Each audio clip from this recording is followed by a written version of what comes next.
E aí, vamos falar sobre um assunto que é basicamente a espinha dorsal de quase todo aplicativo que a gente usa: relacionamentos de banco de dados. Pode parecer um tema técnico, mas na verdade é a lógica que faz tudo funcionar de um jeito inteligente. Vamos nessa? Já parou pra pensar nisso? Como é que o seu aplicativo de música sabe que naquela sua playlist Foco Total tem músicas daquele artista específico? Qual é a mágica? Bom, não é mágica, a resposta está toda nos relacionamentos. E é exatamente essa lógica que a gente vai desvendar hoje. Certo, para começar, vamos direito ao ponto. O que, afinal de contas, é um relacionamento nesse universo de dados? Entender essa definição é o primeiro passo para todo o resto. E tá aí, simples assim.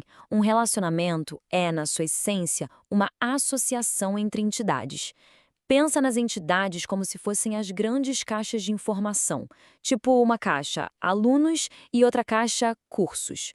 O relacionamento é a linha, a ponte que conecta uma caixa na outra. E aqui vai uma regra de ouro, uma dica para não cair numa cilada muito comum. A gente pode até pensar em conectar um relacionamento com o outro, mas não pode. A regra é super clara. Relacionamentos sempre conectam as entidades, as caixas de informação e nunca outras pontes. Beleza, mas para que serve isso na prática? A palavra-chave é navegabilidade. O relacionamento é o que permite que a gente, partindo de um aluno, consiga navegar, ou seja, chegar até a informação dos cursos que ele faz. E o contrário também vale. A partir de um curso, a gente consegue navegar e achar todos os alunos matriculados nele. É uma via de mão dupla. Ok, agora que a gente já sabe o que é, vamos entender como eles se apresentam.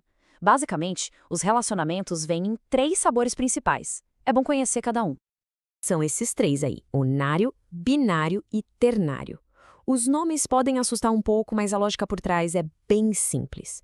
Tudo depende de quantas entidades, quantas caixas estão envolvidas na conversa. Vamos começar pelo mais famoso de todos. O relacionamento binário é o feijão com arroz do mundo dos dados. É o que a gente mais vai ver por aí de longe. Ele simplesmente conecta 2 entidades diferentes. Aquele exemplo clássico: aluno se matricula em curso. Perfeito, esse é um relacionamento binário puro.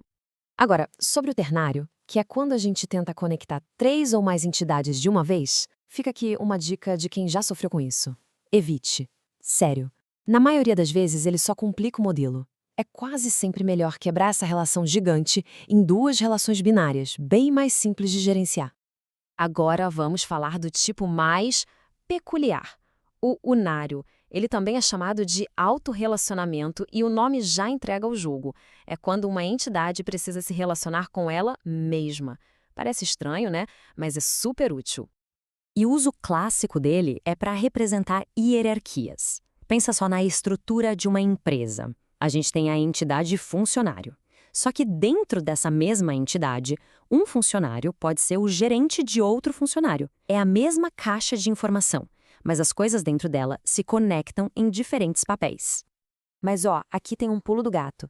Na teoria, no desenho, a gente representa isso como uma entidade fazendo um laço, se ligando a ela mesma. Só que na prática, na hora de construir o banco de dados, fazer isso pode deixar as consultas lentas.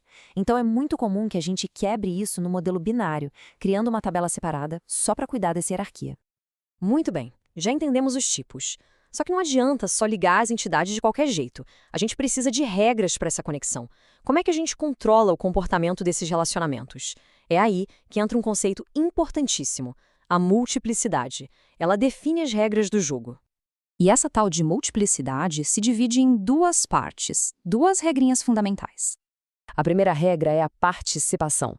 Ela responde à pergunta: é obrigatório participar desse relacionamento? E a segunda é a cardinalidade, que responde: ok, se participar, pode se conectar a quantos? A diferença é sutil, mas faz todo o sentido. Vamos dar um zoom nesses 2 conceitos agora para essa diferença ficar cristalina. Então, a participação. Ela pode ser parcial, o que significa que algo pode existir sem ter aquela conexão. Por exemplo, em departamento, pode existir mesmo que não tenha nenhum funcionário. Já a participação total indica uma dependência. Pensa assim: uma obra, um livro, precisa obrigatoriamente ter um escritor. A obra simplesmente não existe sem ele.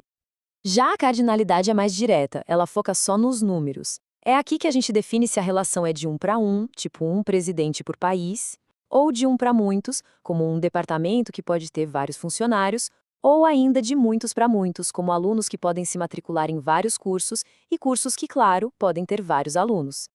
E essa anotação aqui junta tudo de uma vez. Olha o 0,n do exemplo do departamento. O que isso quer dizer? O 0 indica que a participação é parcial, ou seja, um departamento pode ter 0 funcionários. E o n indica que a cardinalidade é para muitos. Já no caso da obra, a anotação começa com 1. Isso grita para a gente que a participação é total.